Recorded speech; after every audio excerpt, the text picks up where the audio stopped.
All right, well, we got our shower pan and we got our separate urine diverter toilet set up. So I'm going to show you quick how we're going to do this.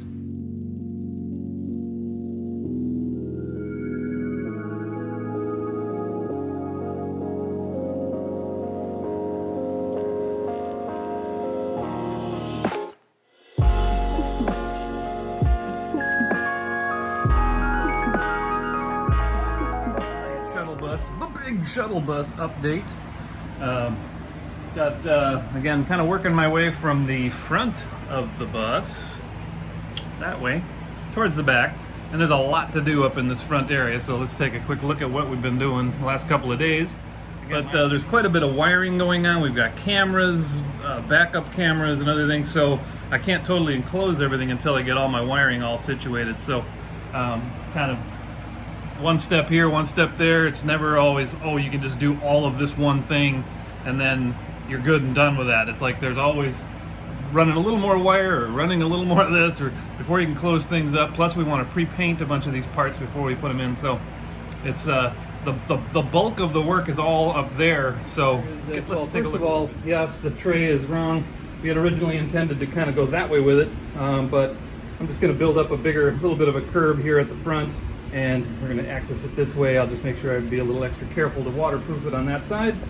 But basically the idea here is that the drain ends up being right underneath the urine diverter. So what I'll do is frame out on both sides on here, coming out on this side and over here, and essentially cantilever it out over the pan a bit, you know, out to like here, wherever it needs to be for the toilet seat, and have a flip up access so that the bucket can come out and be changed out with the composting material. But this way the whole thing can be water sealed and tiled, or whatever else, any other system you want to do to waterproof it. But we'll have this whole area here in front of the toilet to be able to stand and shower, and still have plenty of room for the composting toilet that'll be built right in. Here's just a real rough sketch of the how I'm going to do this. Basically, this is it's a 32-inch deep shower pan. This is the side view, and the drain is at this end. So basically, the 5-gallon bucket has room to fit in the back here, and then the separate urine diverter thingy sits up on top. And so you base everything off of those dimensions, basically from the top of the bucket to where that sits, and then basically frame everything out. I'm going to frame out over so that this part, again, cantilevers out over the shower tray, and then we can pretty it up on the front here or just leave it. We'll see how it looks. But that way the shower pan the drain can work for the shower, and it can also work for the urine diverter. So that's the idea in a quick basic sketch. All right, well, that's what we ended up with for now. Got it all underway.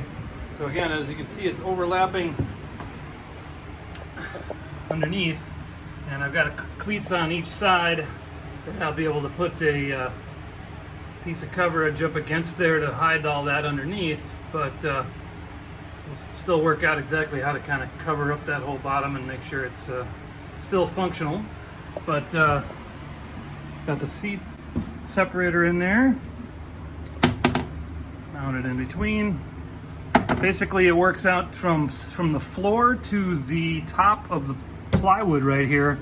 17 5/8 is the magic number to get everything lined up nice.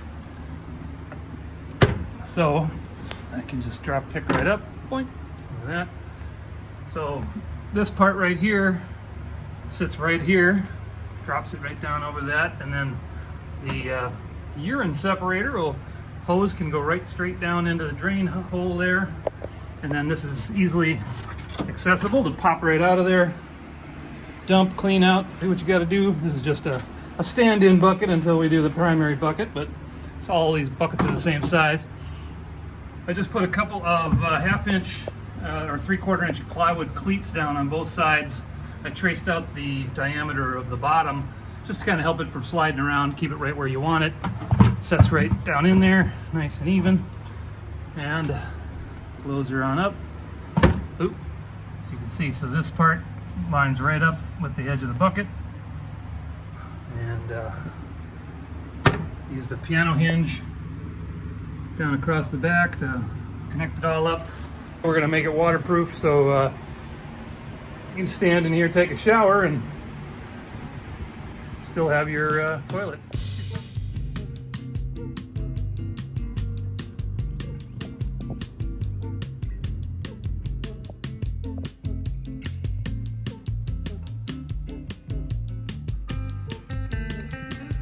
Hi. Hi. I don't know what it is about being out on the water in Florida, but it's much cooler than being on the ground. Yeah, we tried to hike the other day and it was just hot and the mosquitoes were everywhere, but for some reason, yeah, you don't get any mosquitoes. No bugs. There's a nice breeze. And I don't feel hot. Yeah, I feel really nice and cool and very comfortable. Very pleasant. Very pleasant indeed. Indeed. Okay, we'll do that for a couple of minutes. I'm sorry, did you want to see? Look at that. That's a Mexican street corn. We're going to put stuff on it. Oh, you got pineapple. All right, so here's the our composting toilet or desiccating toilet. Depends on, I mean, it's not necessarily officially a composting toilet, but it's essentially what everybody calls a composting toilet. Basically, then we're going to line all this with the 1/4-inch ply and then waterproof all that.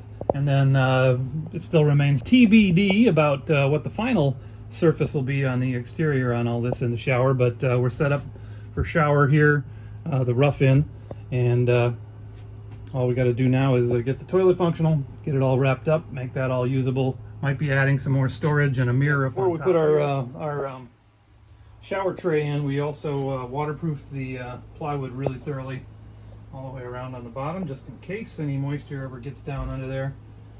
Always try to have redundant layers. This detail of these separate toilets, or these separate units, is they've got their own hardware all pre-mounted right on there, and the seat has its own little connections like this, so it just snaps right into place into that. A little hard to do with one hand, but there we go.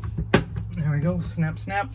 So now you've got your seat and your cover all ready to go. Keeps everything nice and private and can be opened right up nice and high to clean everything up and move everything out. And that can all stay in place. Again, this part will screw through these little holes. We'll mount the gray section of this right to this board.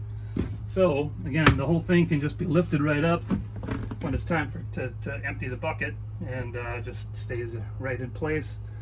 And going to work out the details here on how the urine part will hook up to go down into there with a hose, but that's still to come. And again, we added a nice little vent fan down here. Where is it? There it is. Nice little vent fan, so that that'll ventilate out the area here, as well as the opening on that side goes over towards where the cat litter box is, and so it'll vent that out too.